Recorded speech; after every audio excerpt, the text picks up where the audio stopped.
So, welcome guys sa Delicious TV. So, ang gagawin natin for today ay steamed carrot cake. So, ito lang guys ang ating mga ingredients. Ang carrot na grater o ginrind ko na guys. And then ang sugar, fresh egg, flour, and fresh milk, baking powder, and butter. So, ayan lang po ang ating mga ingredients. So, simulan na natin.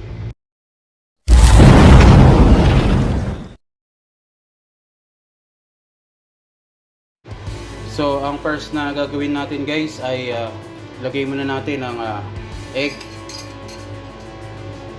and then ang sugar, and then sabayin na natin ang butter. So, i-mix lang natin yung tatlo na to guys hanggang sa mag-melt.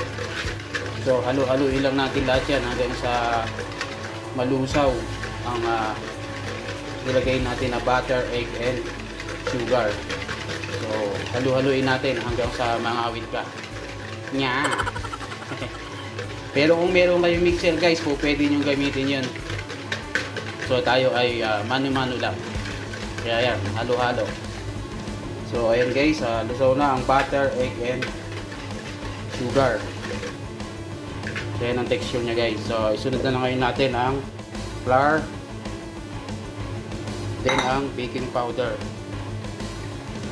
Then, lagay na rin natin ang fresh milk, carrot syempre na ginrate natin.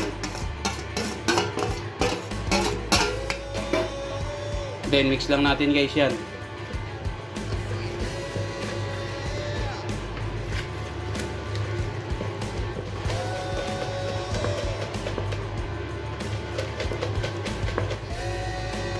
So, ayan na guys ang texture nya pagka na-mix na natin lahat. Next, ilagay na natin sa ating pan. So, bago natin ilagay ang minix natin dyan guys na carrot cake, so lagyan muna natin ng vegetable oil para hindi dumikit. Vegetable oil or butter, pwede yan guys. So, kung meron kayong parchment paper, pwede din yun, mas maganda para hindi dumikit. Pagkatapos natin lagyan guys, ilagay na natin yung minix natin na carrot cake.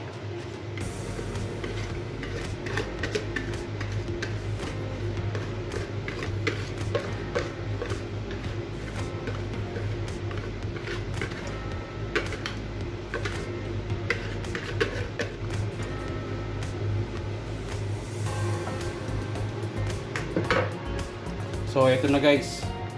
So, ready na natin lutuin yan. So, takpan lang natin.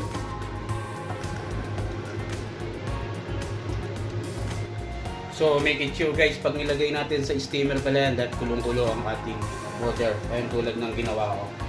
Then, ilagay na natin ang ginawa natin na carrot cake.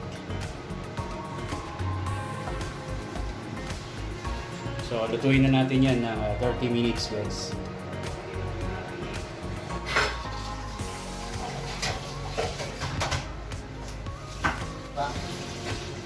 So, after 30 minutes,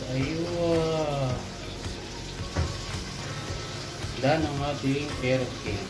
So, let's plate. So, well done ang ating carrot cake. So, iwain muna natin guys.